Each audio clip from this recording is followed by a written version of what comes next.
What's up, everybody?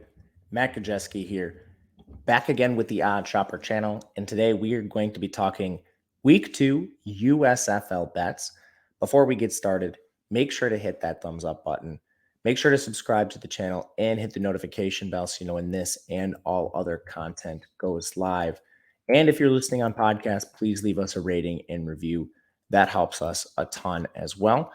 We are brought to you guys by Bet365. And as you can see, we have a phenomenal offer for you guys where you can make your first deposit with Bet365 by taking the link in the video description below, just clicking that, making your first deposit, and then bet $1 on any market, and you will automatically be paid out $200 in the form of bonus bets at Bet365. Again, a deposit is required. Bonus bets are added to the bonus bet balance. Terms and conditions apply. The legal age for gambling in most states is 21 plus. If you or someone you know has a gambling problem, please call or text 1-800-GAMBLER. This is only available in New Jersey, Colorado, Ohio, and Virginia. All right. Maybe you could take a look at one of these bets we'll be talking about today. Week 2 of the USFL is about to be underway, and we learned a lot in week 1. The first game we'll talk about here is the Houston Gamblers taking on the New Orleans Breakers. This is one that we jumped on pretty early with a 4-point spread in favor of the Breakers. It's now up to 6.5 in some spots. You might be able to find a trailing 5. I think the 5.5, 5 is okay. A lot less interest in, like a 6.5, even though you're kind of in a dead zone here as far as numbers go. But I'll talk about something else you might be able to exploit if you're kind of on the back end of those. Right away, the Gamblers started out their week 1 game with a little bit of a brutal start. I mean, this team wasn't great in terms of plays per game. They were inefficient. They only passed 45% of the time. That was 8th. And this team, their yards per play was just 3.3. I mean, this is one of the worst yards per plays of any team in the USFL in week 1. They did have a bunch of turnovers, so you can look and see 2 interceptions, 2 fumbles for Kenji Bahar. Some weren't his fault. I just want to point that out first and foremost. They had one tipped in the air by TJ Pledger, the running back. One of the fumbles was a strip sack. I mean, the other fumble was just Devois Whaley giving the ball away. So it wasn't all bad for this team. Some of it was a little bit of nonsense, but you can also dive in and see that their only touchdown came as a result of a muffed punt by Michigan, which essentially just gave them the ball right away on the 17-yard line. All in all, it wasn't a good performance for Houston. Their defense wasn't great. They allowed 9.1 yards per pass attempt, which is the main matchup I want to highlight here and why New Orleans was the play very early in the week. That was the worst yards per attempt allowed through the air. And what does New Orleans do? Well, they were first in plays per game, and they were first in pass rate in this week 1. New offense coming over, same defensive coordinator. So it was nice to see those offensive improvements from them. Their defense was still solid. They're first in yards per pass allowed, 6th in yards per carry, but you'll live with that when your pass defense is so solid. This team played the Maulers, and they won 22-15. The thing I want to highlight with New Orleans, aside from their offense being, the pseudo air raid scheme with really good players, their defense was awesome too. And the Maulers scored 15 points against them. They were very lucky to do so. The Maulers had a defensive score and a special team score. This very well could have been a shutout or something close to it had those 2 lapses on defense and special teams not occurred for New Orleans. And diving into the player personnel and why I think it's so important here, you have Bethel Thompson, 2-time CFL champion at quarterback, a veteran of this league. Anthony Jones is a veteran of the team from the running back position last year. And then they have Johnny Dixon and Jonathan Adams, 2 locked-in players that were efficient. Dixon, better days will be ahead after only 3 catches on 11 targets. But they also added a receiving tight end in Sage Surratt. This is a very good team. And if you look at the Houston defense on the other side, they only allowed 2 incompletions last week. 2 incompletions. It's one of the worst marks in the entire league. This defense might just be picked apart by the New Orleans Breakers. So I do tentatively still side with the Breakers. Love the number 4 from earlier in the week. I think anywhere near 5.5 is where I'd probably end this conversation and just take that number.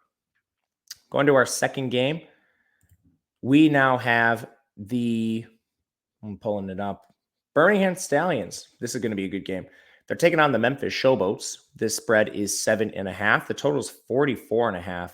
So pretty high total, but I think this might be a little too far in the direction of the Stallions. Memphis had a good week one showing for the most part. They did lose, so that needs to be noted, but it was a close loss, 27-23 to the Philadelphia Stars. However, you can go in and look at yards per play. They outgained Philadelphia, 5.4 yards per play. Philadelphia was at 4.8. This was a game with razor thin margins, and Memphis, they had an interception at the Philadelphia 22. They missed a field goal. Plays like that are going to decide really close games. They played decent defense. Their offense was pretty good with Brady White under center. Cole Kelly made a little bit of a cameo appearance, but I think this is enough offense to keep the spread within 7 points. And again, you're getting the hook here on this. The other thing with this team is they should have a really good running back. They have Alex Collins, former NFL runner. He's a guy that's played multiple seasons in that league, and he dominated opportunities right away in their week one game. So I think that stands out. Then on the other side with Birmingham, this is a team that was carved up on the ground in week one against the New Jersey Generals. People will probably see the final score 27-10 and think this was a routing. The former champions dominate here. However, New Jersey turned the ball over twice. They had 3 turnover on downs, one at the Birmingham 25, one at the Birmingham 10, and one at the Birmingham 1-yard line.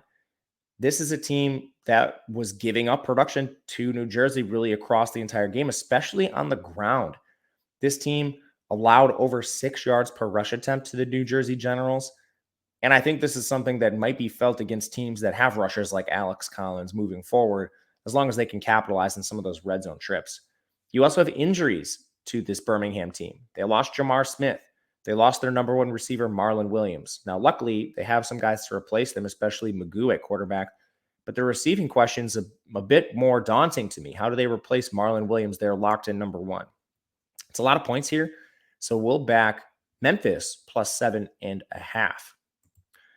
Third game, we have New Jersey taking on Pittsburgh. And you can probably guess, New Jersey's a team we're going to be buying low on for a lot of the reasons we just said. We took this actually at -3. It's now jumped to -5. And this is juice. It's going to take more money. So this is one I'd probably take right now if you can. And New Jersey has a lot of advantages. We talked about how awesome they were running the ball. And that was something that really just held over from last year. The Generals were the best rushing team in the league. They have really solid rushing across the board. And it starts with the quarterback position for them, which is, they're going to use 2 guys. And it starts with DeAndre Johnson, who didn't play his best game in week 1, but they also have Darius Victor, who was extremely efficient in their first game. Dakota Prukop, backup quarterback, they'll use him in more passing situations. But remember, this team didn't even have Trey Williams in week 1, and they still averaged over 6 yards per rush attempt. Their receiving room is actually pretty solid too. Now they're replacing Kavontae Turpin, but Cam Eccles-Looper functioned in a similar role and did pretty well. Handled 2 carries in the run game, caught 5 balls for 58 yards out of the slot. And this has the looks of an explosive offense, again, as long as they can punch in some of those red zone attempts, 2 turnovers and 3 turnovers inside the opposing 25-yard line. That's going to make scores look a lot worse. And they're facing Pittsburgh. We talked about Houston's poor performance in week 1. We hinted at Pittsburgh's, but man, it doesn't really get much worse than what Pittsburgh put on the field. And they scored 15 points, but again, 1 touchdown on defense, 1 on special teams. Their quarterbacks were so bad, this cannot be overstated. James Morgan and Troy Williams neither completed more than 40% of their passes for more than 3.9 yards per attempt. And neither can run whatsoever either. 3 of their rushers were just downright terrible. Dwayne Gary led the position group with 34 yards. They didn't even rush for 100 yards as a collective. They didn't even get close. And because their because their quarterbacks were so inefficient, that stemmed all the way down to their receivers, who were actually pretty good. Last year, Trey Walker, Bailey Gaither, and Isaiah Henney played well. But when you're dealing with James Morgan and Troy Williams under center, there's just not much room for ceiling performances. So I'm not sure what this offense is going to offer. They did play the New Orleans Breakers in week 1, which on paper is the best defense. But you're now facing the Generals, whose defense is pretty solid too. So we're going to be back in the Generals here. Already have 3 locked in. I think 5 is still fine. It looks like it's going to be moving through this number. Final game, we have the Michigan Panthers taking on the Philadelphia Stars. This is one where I'm a little more interested in a total here. It's at 46. I think the over could make some sense here. Michigan played pretty well in their first game, as we've hinted at earlier. They did face one of the worst defenses in the league, at least so it seems. But they averaged over 6 yards per play.